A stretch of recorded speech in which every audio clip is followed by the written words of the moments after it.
Let's see. Hello, everybody. And so I'm going to go to the slides real quick. Should have done that first. Out of practice. Anyway, here we go. I'm going to present. Come on. And I really am out of practice. Anyway, here we go. Let's go. Okay, so welcome to Professional Networking Now, where we're building lasting relationships. Just a quick little housekeeping and etiquette. We ask that everyone be kind. We know everyone is busy, but please try and stay engaged. If you decide to step away, please turn off your camera. Kind of keeps those distractions down. Please keep yourself muted unless you are speaking. And just a reminder, as you heard, the meeting is being recorded. So if you don't want it out there in the world, don't say it. But towards the end, I will be stopping the recording before we get into our free for all. And then that's kind of where we are kind of free, get it, free for all, free to be able to speak our minds and talk freely. So first we will get into doing our introductions, especially we have a new person today. This is a good opportunity for us to introduce ourselves, a 60-minute introduction of what you do, and remember to say what a good referral would be for you. Also, please put your information in the chat. It's really good for us to be able to, you know, if we know somebody who could use your services, or if we could use your services, we want to make sure that we can contact each other. So our presenter today is Dr. Wanda Jeanty of Not Another Diet Wanda. She will be talking to us about the 6 links of infection transmission. Really great topic for today, nowadays. Then we're going to hop right into this week's Hopeful Hints, which will be brought to you by Susan De Robertis of SDR Business Consulting. And Susan will be sharing 5 cash flow hacks. That's huge. So you're definitely going to want to hear all that. Then we're going to kind of get into our weekly announcements. If anybody has any events, sales, or causes that they would like to promote, this is a really great opportunity to share those with each other, and also to put that in the chat at that time too. And don't forget before you leave to make sure you save that chat so you can refer back to it. It's really good information. So I just kind of threw something together for breakout rooms. Joe's got that breakout room question mentality. But I'm giving it a try this week. We're probably going to stick together in one group, but we're going to do a 10-minute breakout where we're going to talk about how was your Halloween? How did you spend it? Get to know each other a little bit and what's been up with us.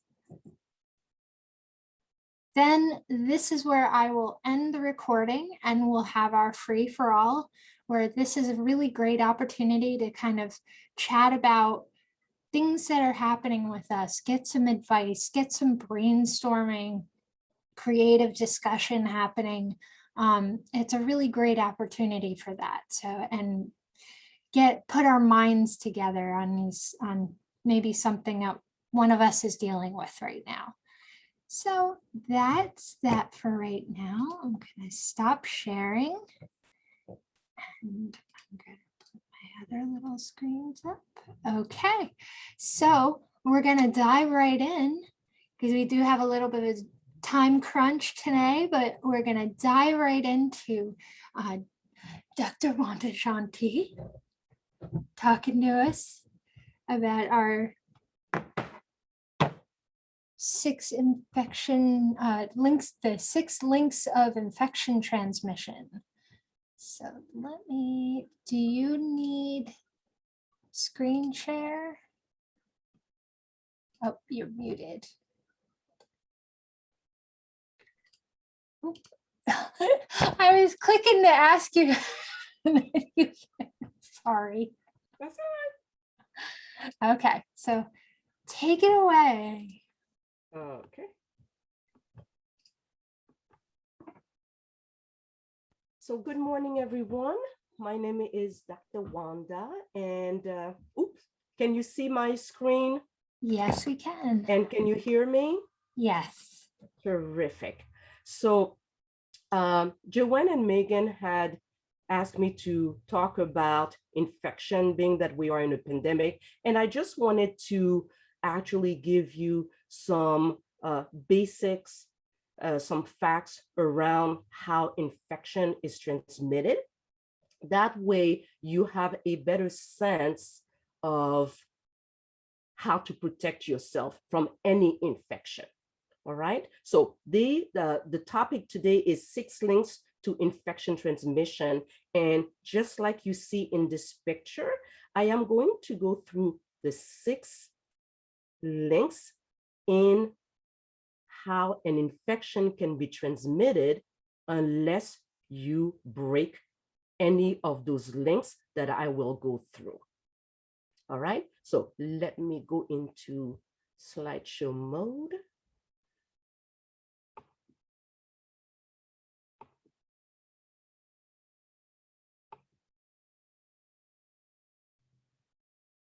All right. Everybody can still see the screen, right? Okay. So the first link in any infection, the first step is an infectious agent. And we know that an infectious agent can be a virus, a bacterium, yeast, what we call fungi, and it can be parasites. But let's stick to the bacteria because everybody knows about bacteria and viruses, but that's what an infectious agent means. And now, well, how does it infect you, or how does it enter your body? The second chain is what we call the reservoir. Because where do those bacteria live? Where do these viruses live? So understand that bacteria and viruses are everywhere. And I'm just going to stick to bacteria and viruses simply because it's a little more of a concrete concept to grasp. They are everywhere, in the air, on surfaces. I mean, if you think of anything that you touch, chances are there are bacteria and viruses on it.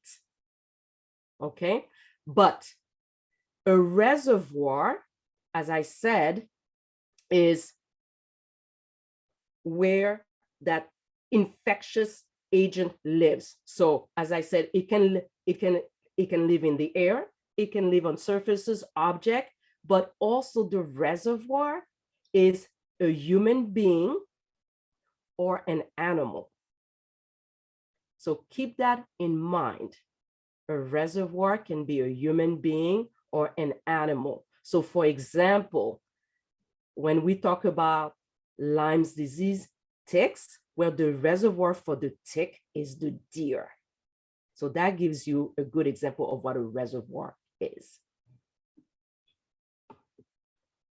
The third link is what we call the portal of exit. How do bacteria and viruses leave that reservoir in order to infect you or possibly infect you? So that is what we call the portal of exit. Coughing is an example of that.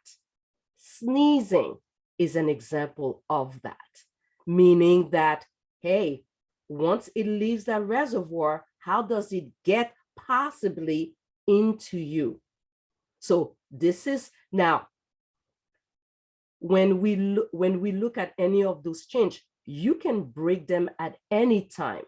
How? Washing your hands, spraying an antimicrobial or an anti-infectious agent, antibacterial, antiviral, clean surfaces. So again, these, even though I'm going through these links, but at any point, at any of those links can be broken. And that's the idea. All right. But knowing what the links are is very important. So portal of exit is just that. How do those infectious agents, viruses, bacteria, leave the reservoir in order to possibly infect you? So that's what we mean by portal of exit. So far, so good. Any questions here? Okay. Next, your fourth link, mode of transmission. That simply means how does it actually infect you? Okay, so where pathogens are carried from one place to another. So we leave that reservoir, the human being or an animal, and now how does it spread itself? Okay, the mode of transmission. So how does it get to you? So as we know, we are in a pandemic where they talk about COVID-19 and they're talking about airborne. That's one way of that virus getting and spreading, getting into us or spreading. So in the air, that's why we call it airborne transmission. But there are other ways of transmitting an infection. It's bloodborne, such as sexual transmitted diseases, as we know. So that's another form. Another one that a lot of people don't realize is inanimate objects. So touching, okay? So for example, if you blow your nose with a Kleenex or handkerchief, most people have the habit of then putting that back into their pocket. Break that habit, because all you are doing is from your hands, you're transmitting that bacteria, viruses, anywhere else that you are touching. See, this is now why we don't want to shake hands with someone, because of it. You don't know if that person really washed their hands. So that mode of transmission that sometimes we forget is those inanimate objects, such as a Kleenex, a handkerchief. Okay, so mode of transmission, the air, it could be blood, any body fluids is considered a mode of transmission for that infectious agent. Okay. The fifth one, portal of entry. So now we have an infectious agent, bacteria, viruses. It's in a reservoir, a human being, an animal, an object, a surface. And now, how does it get into you? The way the pathogen enters the host, for example, a break in the skin, or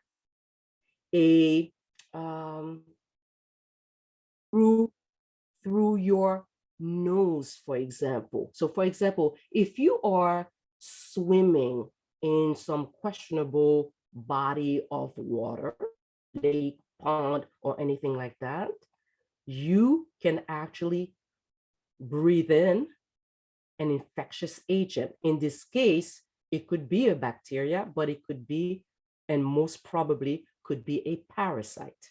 I'm not going to get into all that, but the portal of entry means exactly that. How does that infectious agent get into you? If none of the previous links were broken. Because again, we are talking about the links in a chain of events that if at any point it's not broken, the probability of an infection into you is extremely high. So at each link that I just told you, okay, at some, you can break any of them by the different protective ways that we have learned: washing of the hands, wearing gloves, not touching anything with your bare hands. Okay, and also and the other ways that we have learned. And then the final one. Now, this is the one that most people are not aware of: susceptible host. That simply means that a person who has an underlying condition, a chronic disease that actually makes your immune system weak. In other words, not able to fight effectively that infectious agent. Okay, so a susceptible host needs to be that entity, and it can be, and usually it's a human being, that susceptible host, and that infectious agent can take hold into that person because their immune system is not able to fight off the viruses or the bacteria that surround us, that live among us. Okay, so here it says elderly, birth victims, but I can add to the list chronic illnesses that weaken the immune system. You see, so that susceptible host is the most important part in that link. All of them are important, but if you are susceptible, that means the probability of an infection in you is extremely high. So, for example, my brother is immunocompromised, right? So yes, and therefore he has to be careful with any type of infection, let alone COVID-19. So that, in essence, are the 6 links in the transmission of an infection. And at any point, you can break that so that you don't get an infection, or as they say, you don't contract an infection, whether bacterial or viral, because you will have taken steps to protect yourself. So right now, it's the mask, it's washing of your hands, but there are 2 things that also they don't talk about: how to strengthen your immune system, nutrition, and also exercise. Those are the 2 I'm surprised that they don't talk about, but it's something that you can add to how you can break some of these links in order to prevent an infection from getting you.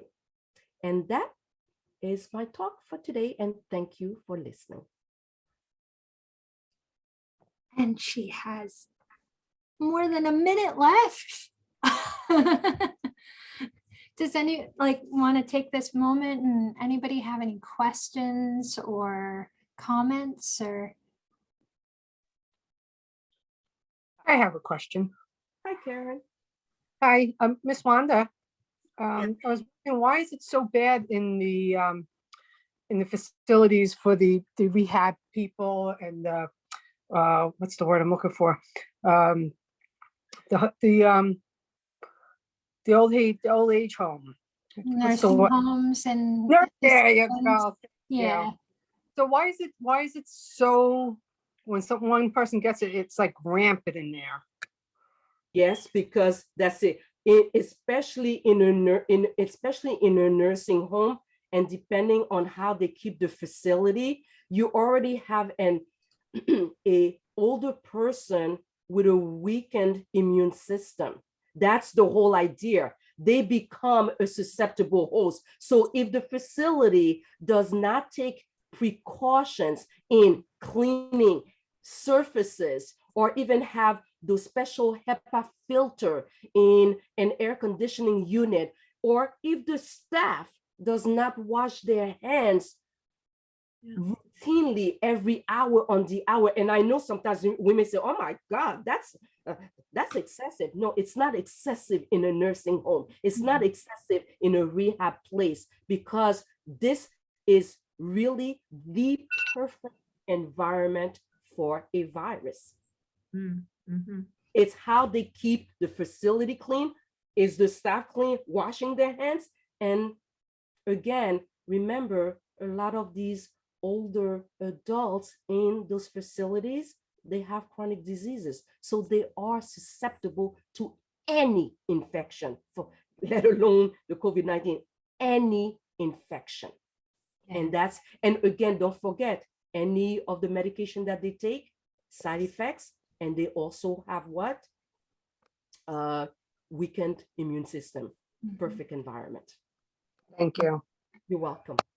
Awesome. Susan, thank you for the hint about the tissue in the pocket. I am guilty of that. I will never do that again. Thank you. And, oh, you are welcome. I actually did the same presentation to a senior center, and they said the same thing. They said, "Oh my God, really?" I said, "Yes, break that habit. Do not put that back in your pocket. Throw that immediately, because your hands touching that, putting it back, and then you reusing it is absolutely." You don't want to do, because you are touching then everything else. Now, if you were washing your hands after, it would be one thing, but most people don't. So that's why. Oh my God, I know so many people who use handkerchiefs and they're reusing it and they throw it in their pocket. I don't find that to be very appealing. So I use tissues and I throw them in my bag. You know, they're in my pocketbook. And throw them out. Throw them out now. That was really very informative, Dr. Wanda. What I find is interesting is when you go to a family gathering and one or two people will get the virus and everybody else is fine. And those people have no, they don't have any issues, let's say, but they get it. And so, and it's like hard to figure this thing out. Like, how did that happen? I didn't get it. And I don't have any what is it, chronic diseases that I'm dealing with on meds. I'm 100% healthy, thank God. I don't take anything, and I haven't had any conditions. So I'm wondering how does it just happen? It seems random. Actually, this is a very common question, and thank you, Susan, for asking it, because there are other factors. As I said, yes, not chronic diseases are not the only factors that can weaken an immune system. Okay, you can also have been you could have taken a lot of medication over the years. That can do it, because you are damaging not only your immune system, you're also damaging your gut. But also don't forget the importance of nutrition and exercise. You don't know. So those people who didn't get it, like for example, are they eating well as per them? Probably. Are they exercising to the level of, because exercise is a perception, right? Because most people think you have to join a gym. No, when I tell people, can you do 10 jumping jacks while you're watching TV? That's exercise. That's moving. That helps you. You see? So again, nutrition and exercise could be what they are doing. So it's not really random. There are other factors, don't forget, that can actually play a role here. Okay, so I know that from the outside, a person, and many people do say what you say, and it seems like that, but it's not random. There are things that people are doing that you may not be aware of. Mm. I just want to wrap this up a little bit, just because we can talk more about it during the free-for-all. And I Okay. know Susan has a time Oh, yes. constraint. So Yeah. I just want to really quickly, I skipped over the intros. It's 'cause it's hard to get back in the swing of things, but let's do some quick introductions. Try and keep it to under 60 seconds. We'll do just who you are, what you do, and what's a good referral. And I'm gonna go clockwise. So Michelle, you wanna start us off? Oh, you're muted. Unmute myself. There Good you go. morning, everyone. Sorry, I forgot to unmute. My name is Michelle Powers. It's great to be here and see you all. I am a health and wellness advocate and specializing in the benefits of using cannabis, CBD in your body, and how it helps your endocannabinoid system, which is similar to our grand central station of our body, to realign itself as it's been out of alignment for so many years. A good referral for me is someone who's interested in learning about cannabis and might want to get their body back to homeostasis, which is at a balanced state. And I put my information in the chat. So just hit the 3 dots over to the upper right-hand side and you can save everybody's information from that. Good to see you all. Perfect. And welcome, Karen. Thank you, Michelle. And next, Susan. Okay. So, hi, I'm Susan De Robertis. I am your partner, excuse me, in your profitability in your business. So I help female entrepreneurs and business owners maximize profits and minimize headaches. So it's all about the bottom line and really how much money are you keeping? It's not what you make, it's what you keep. And it's all about backing into having a plan and knowing how to work it. And I'm your partner in supporting you in that. I can, well, you're going to get all my stuff in the chat. I already put it there and invited you to have a complimentary call. This is not a sell call. This is nothing like that. This is strictly a give to you to see what can I do to support you? What's your biggest challenge right now towards the end of the year? Let's see, a person that you could, a good referral to me would be a solopreneur, a small business owner, male or female, but most of my clients are female, who is looking to have their year end on a good and happy note. There are still things that you can do to really beef up your bottom line. And it's also a matter of your mindset. The mood that you're in and the way that you approach everything determines the steps that you're going to take and the results that you're going to make. So reach out to me. I'm your resource. And I'm speaking today, giving you tips on cash flow. So thank you. Awesome. Thank you. And next we have Karen. Hi, thank you everyone for having me. My name is Karen Pfeiffer, and I am a videographer and photographer. And I would like to ask everybody, when was the last time that everyone updated anything on their website or Instagram or Facebook? Because what happens is when people come back and they see the same thing, they don't move on. So what I do is I make business video ads, usually within 60 to 90 seconds. I'm sorry if I lost you. My dad was calling. That's okay. And what everyone I think heard of is a photo speaks 1,000 words, but a video speaks 1.8 million words. So what I'm good for is small businesses, like for real estate brokers, antique stores, landscapers, restaurants, and basically anybody, bakeries. And this is my passion. I love this.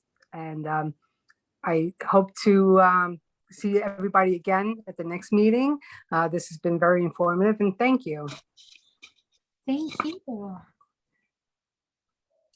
And Brenda. Hey everybody, good morning. Brenda Otto here with Sunray Travel. So I am a travel consultant and my specialty is in Caribbean destinations. So we're all moving into some really cold weather and it's time to go to the beach and warm up.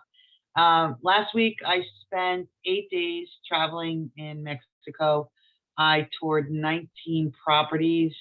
And for me, it's an education on where to send my client once I know what they are looking for. So it's really all about you and what you want to experience from your trip.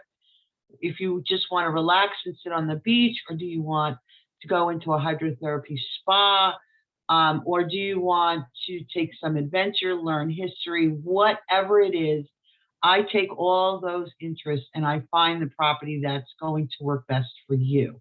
And so that you can get the most relaxation out of it, because that's all we all need, some R&R and to decompress and re-energize. And that's what I help people do. And I really do love doing it. So good referrals for me are honeymooners whose trips were canceled last year, or either people that are getting newly married now.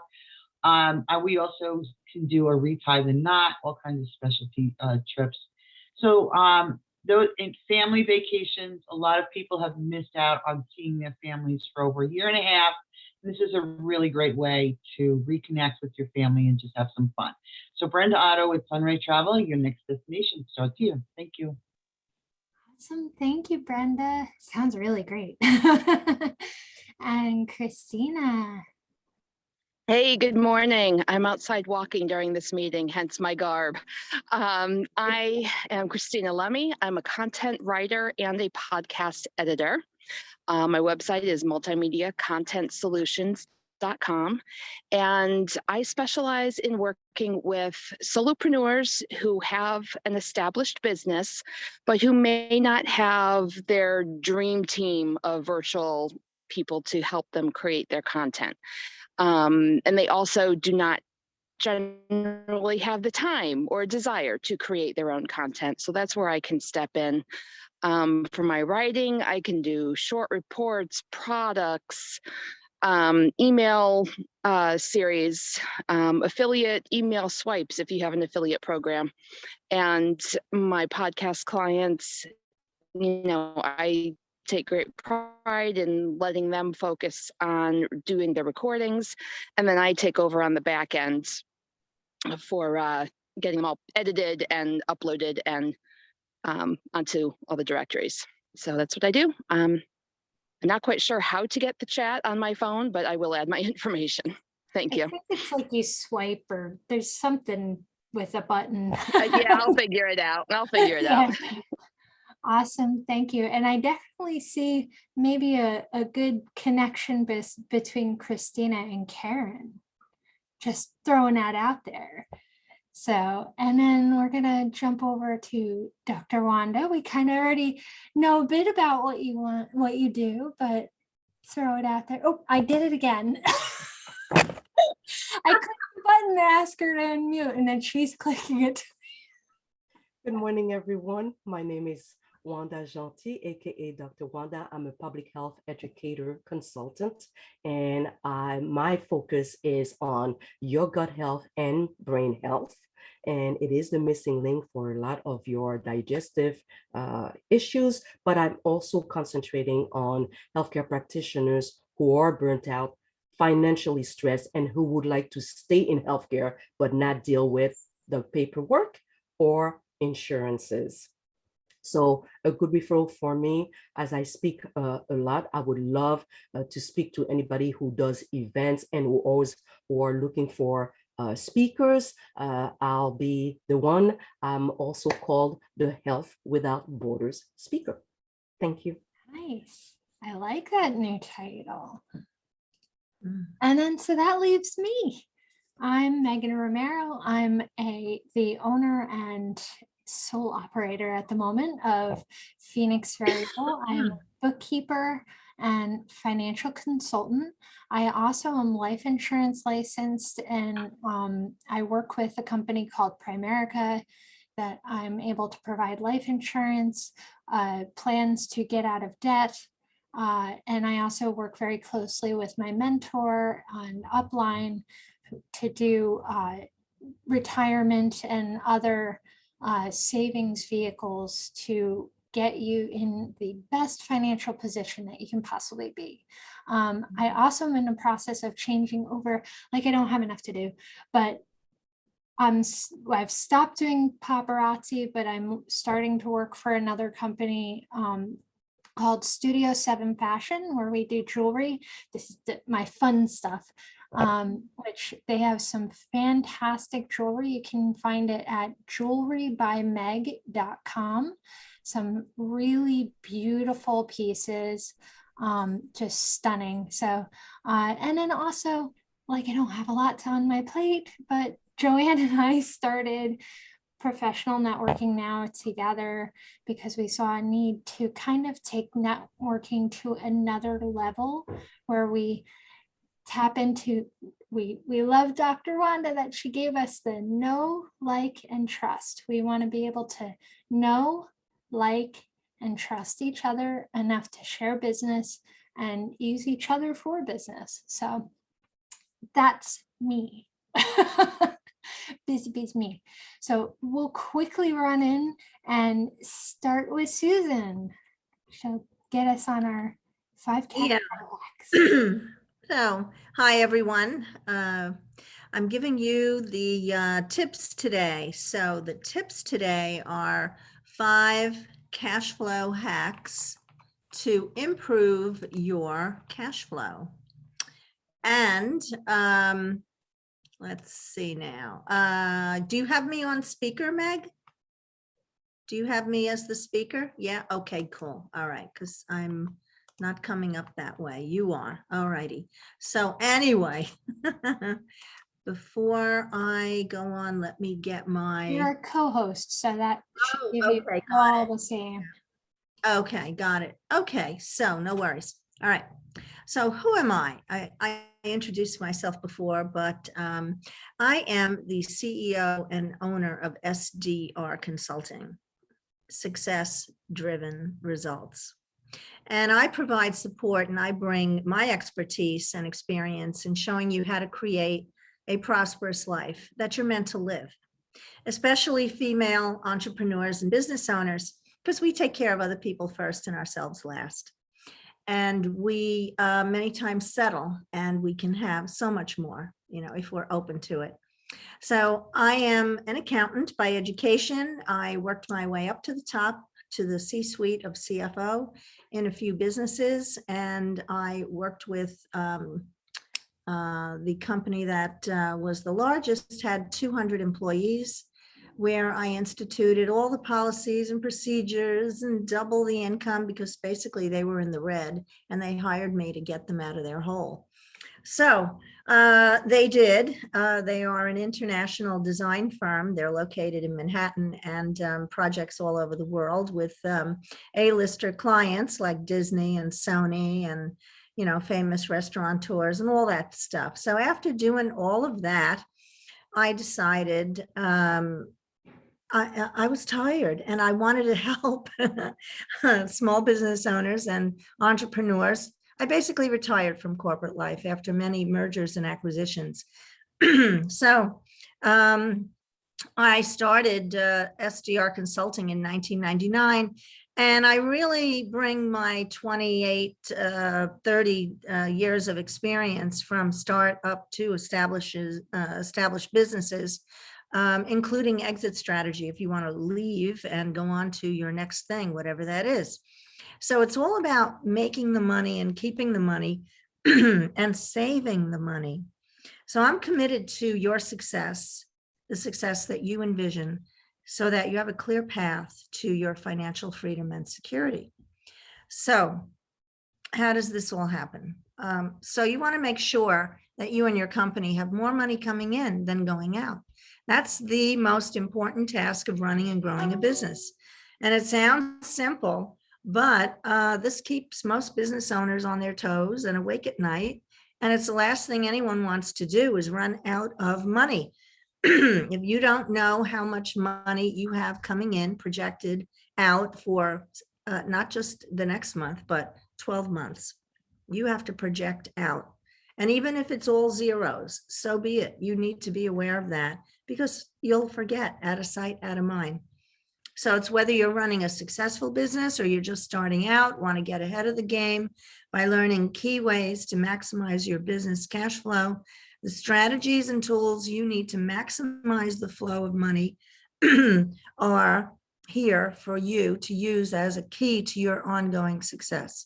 And of course, I'm getting hoarse. Excuse me. So you can increase cash flow by avoiding these common money mistakes. Number one, overspending during the first few years of business. Now, a lot of people go out, they rush out, and they make purchases. They buy all kinds of equipment, and they hire employees, and they get themselves in a hole within 2 years. They also want an office, or they just get even if it's just them and a desk and just enough for them, they still get the office. And in the third year, they fold. So working without a business plan and not knowing how to work that plan is setting yourself up for failure. I mean, you could do all those things. However, you need to work with a business plan, not just pie in the sky made up, and I hope this will work out, but it has to be solid. It's got to be based in reality. So, number two, overestimating business revenue. Having monthly estimates for business revenue is a good thing. Not reviewing your estimates and comparing them to actual is a bad thing. Filling the income gap is a must for continued success. So you can estimate that, all right, this month I'm going to get 6 new clients. All right, so what are you doing to have those 6 new clients?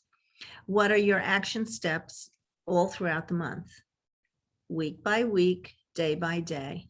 If it's not in your schedule, it's not going to be in your bank account. So this is super important. You just can't do it on a wing and a prayer here. You have to have some concrete action steps to fill the income gap from estimates to the actual. And look at your report. Don't be afraid to look at it. It's information that's telling you what the gap is and what you need to do to fill that gap. If you don't know what to do, I am a resource for you. So that's number two. Number three, not having a budget and reviewing it. A budget, everybody hates budgets. They hate the word. I call it a spending plan. All right, that seems to resonate better. But not having a budget and reviewing it is really, it's like putting a blindfold on and, just walking around.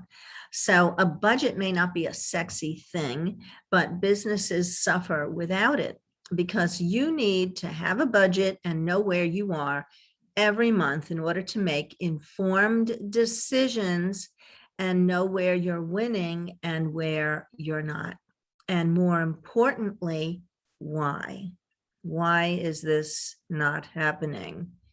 So to look at this every month and have your information right there in front of you, you can make informed decisions. If you're not looking at your spending plan or budget, then you're flying blind. And you can't look at your bank account to tell you, oh, this was a good month.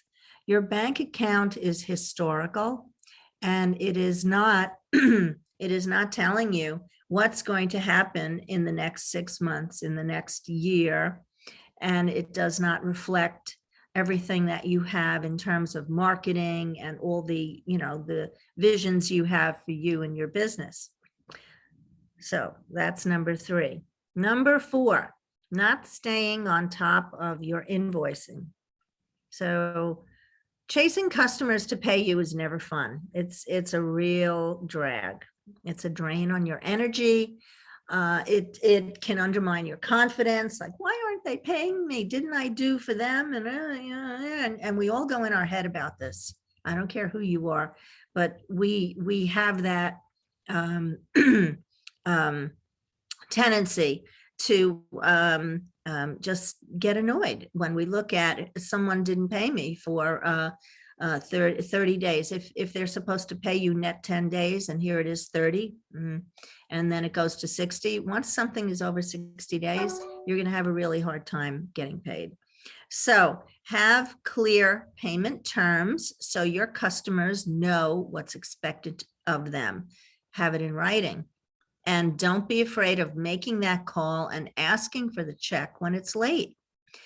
I know for me and my clients, some people pay me in full. Some people pay me the 1st of the month or the 10th of the month, depending upon what our agreement is. But if they tend to forget, I have automatic reminders sent to them in a text because nobody looks at their email anymore.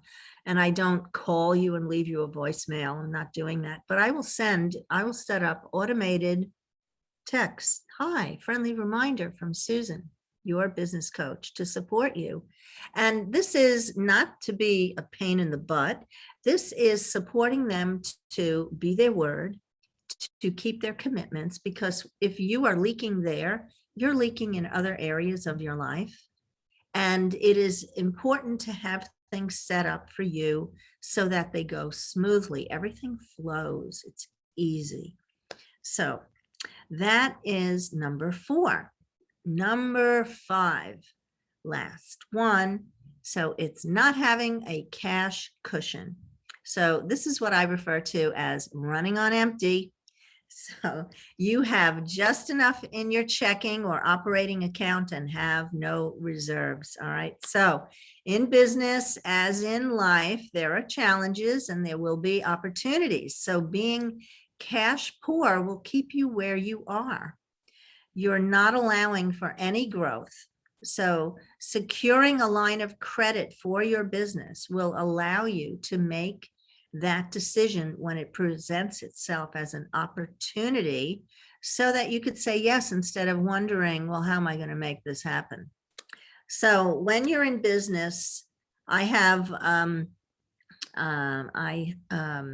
set my clients up with a business structure where these are the business tools that you need in order for you to grow.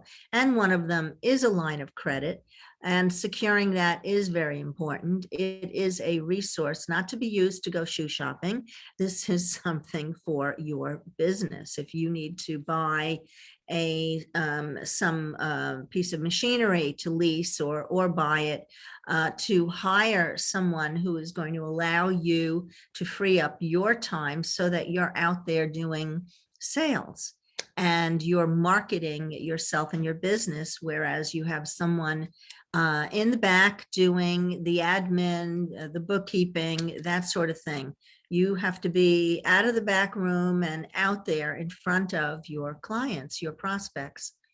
So this is just the tip of the iceberg of what's possible for you to increase your cash flow, your productivity, and your joy as a business owner when you work with me. I am going to say that because, you know, I came up with these cash flow hacks based on what I've seen in business and what business owners do, and the things that they do not serve them. So these things are so important to be successful and to feel happy and secure in your business, not just, you know, wonking along. You know, business is a step-by-step, and having a plan is key. So with that, I put my information in the chat to have a complimentary call with me. And this is something that I'm making available for everyone at this time of year, especially. So I put it in the chat and I'll put it again in the chat. Perfect. And that actually leads us very nicely, a nice little segue into our weekly announcements of if anybody has any events or, you know, announcements, things that they'd like to promote, that would be a great opportunity to kind of throw that out there if anybody has that. Okay. And I know, Susan, that you were saying it's stop at 11. Yep, I gotta go. And so I'll see you guys next week. Thank you very much for the opportunity to speak to you all, and adieu for now. All right. Fantastic information. Thank you. You bet. So anybody have any announcements or anything? I just, not a business related, but a passion related. Mhm. November is Pancreatic Cancer Awareness Month. I lost my husband 10 years ago to pancreatic cancer, and there are 5 markers that I just wanted to throw out to just keep your mind and think of people that you might know that might have these markers. One being that they are smokers or heavy smokers. 2, adult onset type 2 diabetes. All of these are markers that can definitely affect your immune system, weaken it to, and we all know our cells replicate all the time, but they have a turnoff valve. And when they become cancerous, the turnoff valve does not work. And that's how they become more, they spread more. 3, a family history. Not only a family history of pancreatic cancer, but just a family history of cancer.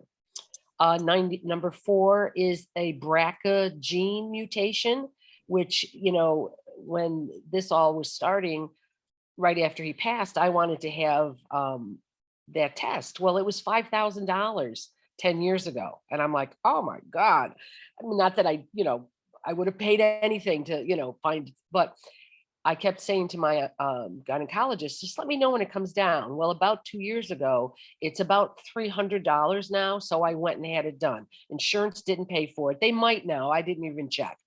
And so I was BRCA negative. So what that did was decrease my son's risk of getting pancreatic cancer by 50%, because it's usually passed on through the mother's side. We never tested Patrick, nor my mom had breast cancer twice. It wasn't done back then. So that's another one. And then, did I say family history? I don't know. I heard it all, but yeah. I don't Yeah, think you did. there's one more, Yeah. and I may not have gotten to it, but if it comes to me, I'll tell you what it is. But I'll put them in the chat too, because it's just an awareness. It's a very insidious cancer. The symptoms are very, very mild. When I think back, my husband had this low-grade pain that was from his front to his back on the right-hand side for about 2 years, but he had rheumatoid arthritis, so we always just kind of thought it was something like that. So by the time you feel pain with pancreatic cancer, it's usually already metastasized to another organ. And then the only thing that you are offered is chemo.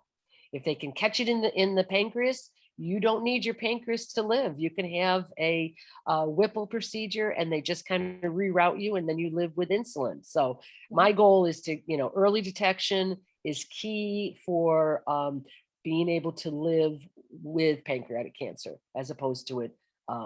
It's the 3rd leading death, and the 3rd most uncurable cancer. So just November, wear purple, raise awareness, appreciate it. Thanks.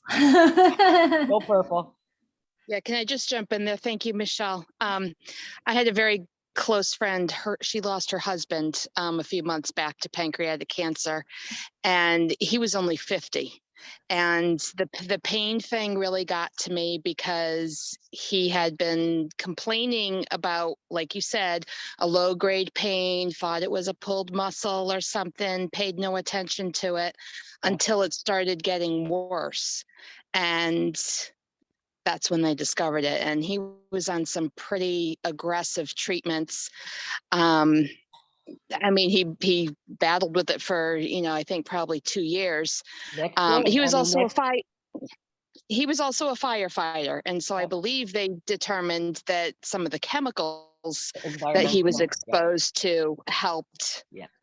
What is his name? Because for the month of November, on Sunday nights, that in my hometown and in Florida and where I live, where Patrick and I lived, I do candlelight vigils. And I would love to do a luminaria with his name on it, and just in memory of him. So if you don't mind giving me Peter Keating. Peter Keating, Ketting. Keating. K-E-A, one more time. K-E, Ating. okay, one T. Okay, great. Yes, I'll do Yeah. that and I'll screenshot it and I'll send it to Oh, you. that's beautiful. Thank you so Okay. much. You're very welcome. See, community. I love that. And thank you for sharing that. It's important for us to listen to our bodies. I think that's something that like Wanda talks about, you talk about, Michelle, that's something that I keep trying to tell my husband. You have to listen to your body. It tells you when something's wrong, but so often we just kind of, oh, I just pulled a muscle. Oh, it's nothing. I just feel a little run down. Listen to your body, because even if it's just, oh, I need to take a little extra time self-care because you're feeling a little run down, because maybe that's going to lead to an illness as well. We were just talking about infections. So your body tells you when it needs to slow down and when it needs help. So Yeah. there you go. I went to a symposium in Washington, and the Patrick Swayze's doctor was there. And of course, we know Patrick Swayze died of pancreatic cancer. Yeah. And he said, if you wanted to hide something in your body that no one would be able to find, hide it in your pancreas. It is the most farther back organ, and there's so many organs in front of it that you really, of course, they say, but by the time they find it, lots of times it's too late. So I always kept that in my brain when he said that. I think if there's more and more as people are getting to know about pancreatic cancer and people are recognizing like, oh, I should get screened for this stuff. Like, I know I have cancer on both sides of my family, and I'm always like, I think about getting like the testing, and it's one of those, are you better knowing that you might have a time bomb inside of you, or you better not know? Like, you want to stick your head in the sand, but it's maybe not the best thing to do. And it's been something that I've been thinking about since I hit 40. That was about the time that my aunt started getting cancer, and we lost her after 5 separate bouts of cancer. She fought hard. Joe, Man, she lives. yay. God. Barely. There she is. I literally thought today was Thursday. It's all good. And I just saw your message on my phone. I'm going, today, what is she talking about? It's tomorrow. And I went, and I looked at the calendar. I'm so heartfully sorry. I'm so sorry, everyone. No. I was explaining that you had a lot going on right now. So welcome. Karen's new. Karen, this is Joanne. She's Hi, Karen. she's the co-founder with me of PNN. So sorry. no, don't be sorry at all. Hi, Joanne. Hello, everyone. Hello, Karen. Hello, everyone. So good to Hi. see everybody. No, it's I'm a little- completely understandable. Got a little cold going on, but it's not too much. Get I outside figured in the you were sun. resting. Get outside in the sun. Get to your sun. It's raining. I It's know. raining. I know. Look at what you did in Florida. Come on, it's supposed to be the sunny place. Oh my gosh. Yeah. But you know what? I'm enjoying the rain. I really It's still am. warm, right? That's all that matters. Oh gosh. All right. I'm so sorry I interrupted everything. I'll be No, quiet. don't worry about it. Does anybody else have any announcements or anything that they would like to bring up? No? Oh, maybe Brenda? Yeah, I'm doing, I have a couple of events going on. I don't know if any of you guys live anywhere near Pine Bush, but tonight's our first Friday. So if you want to come out and freeze your patooties off with me, I would welcome that. We can all huddle together and, have fun. And then Sunday, I'm doing a bridal show at Arrow Park in Monroe. So if you know anybody that's getting married or looking to go on a honeymoon, they can always come and see me there. So that'd be great. You're doing a show in Monroe and then Joe just left. I know. That's Sorry. where she was. I'd like to leave too, but I'm still here. Yeah. Never My New know. York friends. So yeah. I can't believe I left. It's crazy. But Brenda, that's wonderful. Wonderful. Thank you. Awesome. So I think we'll go into the breakout, but we'll stay here. So for the breakout, I said, I was like, Joanne's got the brain for the good questions. I just kind of was like, how is everybody's Halloween? How did you spend it? So anybody that wants to pop in and say, how is your Halloween? Did you get kids? Did you get trick-or-treaters?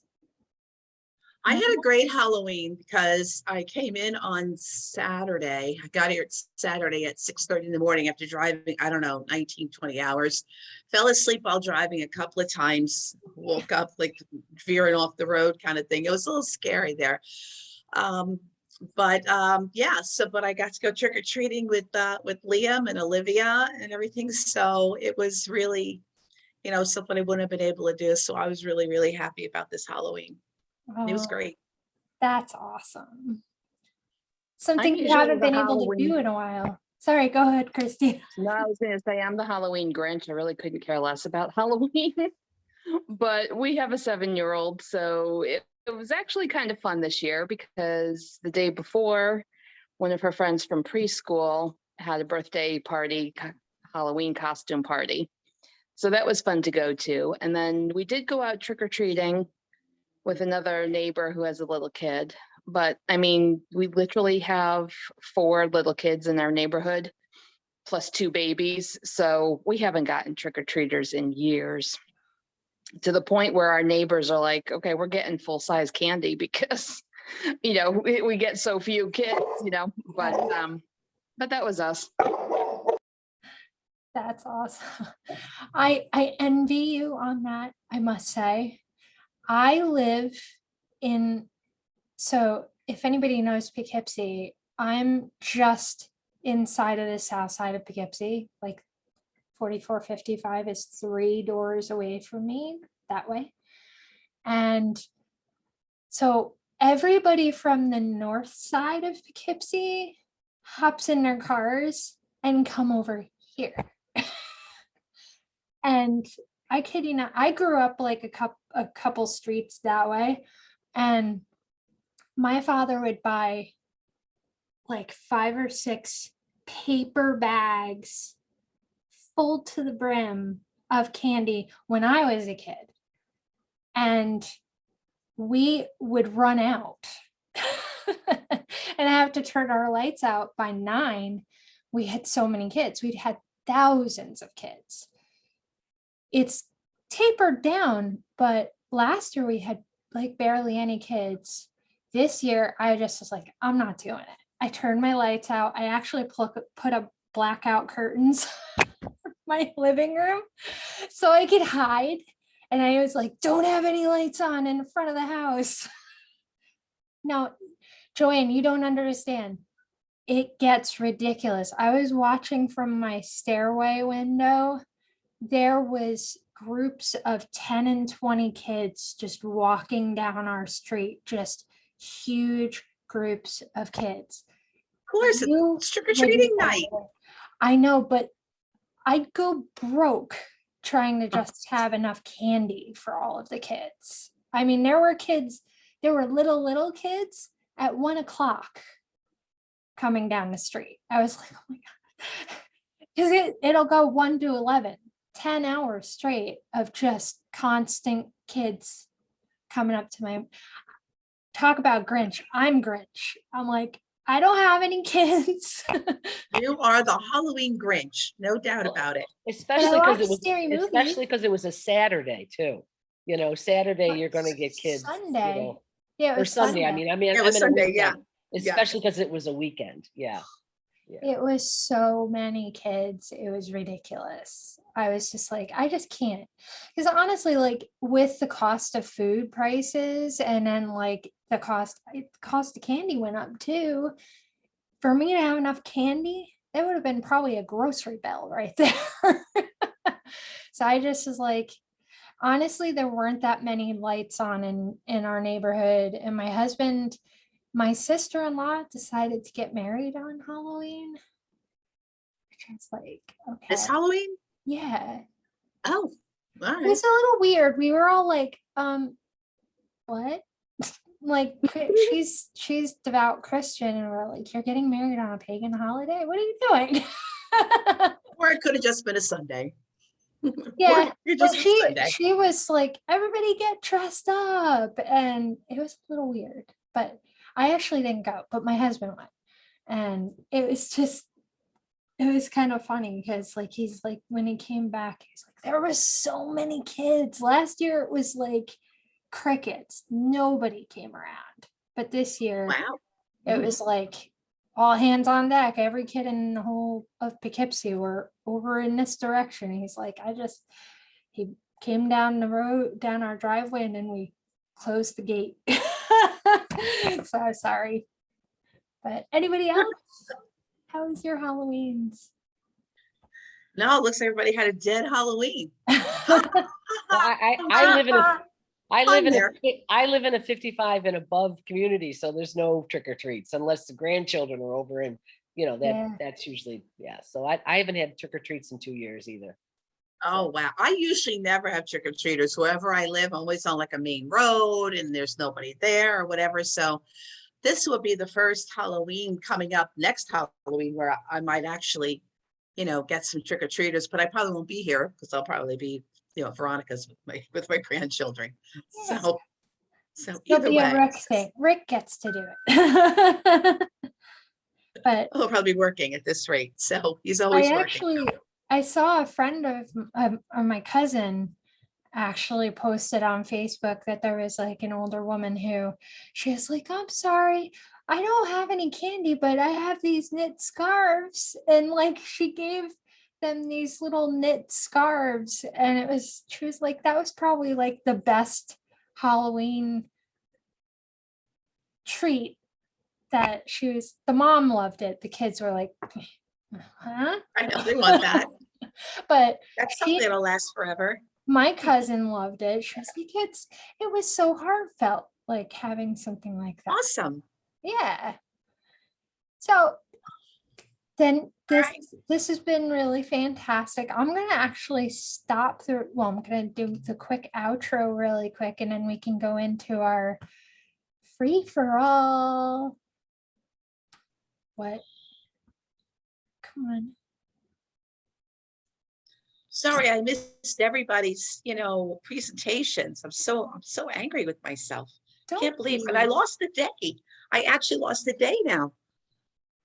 It's Friday. I thought I had tomorrow. Okay. Here we go. Okay. Now we're going to get it. I'm going to just keep it here. So just to kind of wrap this up before we head into our free-for-all, wrap up the recording side of things, Joanne and I just want to thank you all for coming. In closing, we would like to take the time to say thank you for taking part in PNN. If you know of any professionals, they could be business owners or employees, but professionals that are trying to connect, that you think could benefit by joining in with us, please feel free to extend an invitation to them. I try and send out invites.